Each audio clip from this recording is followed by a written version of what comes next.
In order to be an endurance athlete, you have to have a high capacity of oxygen delivery to the muscles. Usually, training will increase this capacity. However, athletes have turned to alternative methods. These methods include blood doping. I'm Stephanie Wyatt, and in this video, I'll take you through the methods of blood doping. So let's get started. Hematocytoblasts are the stem cells for all blood cells, which include platelets, leukocytes, and erythrocytes.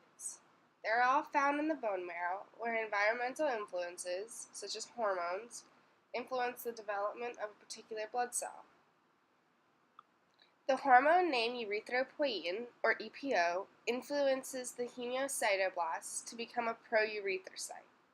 This process of hematocytoblasts to red blood cell formation is called erythropoiesis. After a hematocytoblast becomes a proerythrocyte, it is committed to becoming a red blood cell.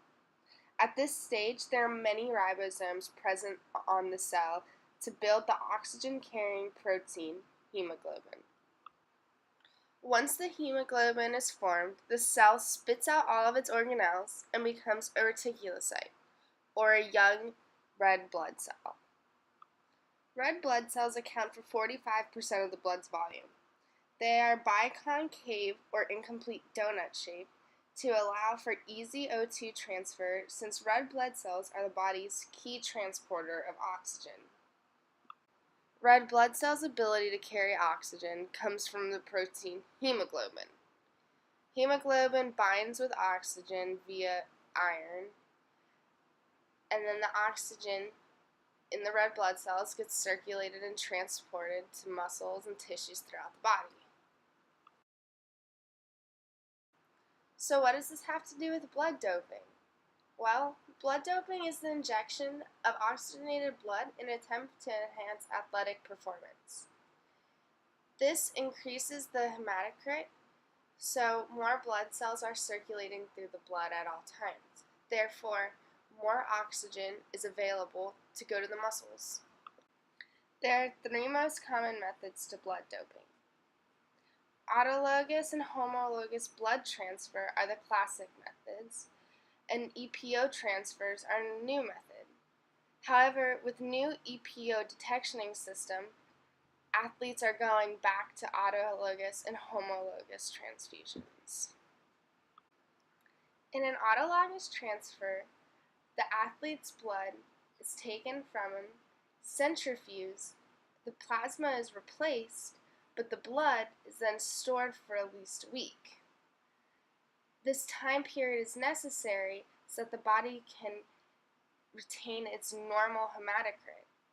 Then, once the week is over, the blood is transfused back into the same athlete.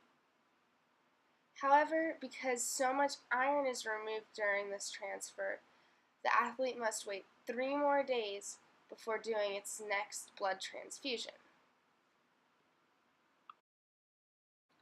Homologous transfers are very similar to autologous transfers. However, instead of the patient receiving their own blood, they receive blood from someone else with the same blood type. This poses many more risks, though, since blood is a carrier of many pathogens, and now those pathogens are being transferred into another person. EPO injections were initially developed to help increase the red blood cell count in chemotherapy patients. But when athletes found out about it, they began to abuse it. EPO is injected just like insulin would be, and once it's in the bloodstream, it influences hematocytoblasts to become proerythrocytes. Detecting blood doping is difficult. CO rebreathing and flow cytometry are hard to contract. Urine tests are easy to mask, and blood tests are hard to obtain before a competition. However, blood tests are the best way to indicate blood doping.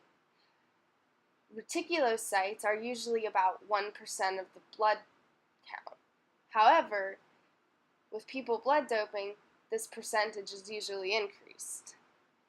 So why don't all athletes blood dope? Well, there are many risks associated with it. The increased hematocrit increases the chances of you clotting. Additionally, with more blood in the vessels, the heart has to work harder to pump the blood throughout the body. When the heart works hard for long periods of time, this causes damage, which in turn leads to heart disease. Heart disease and clotting both lead to death. So, think twice before you dope.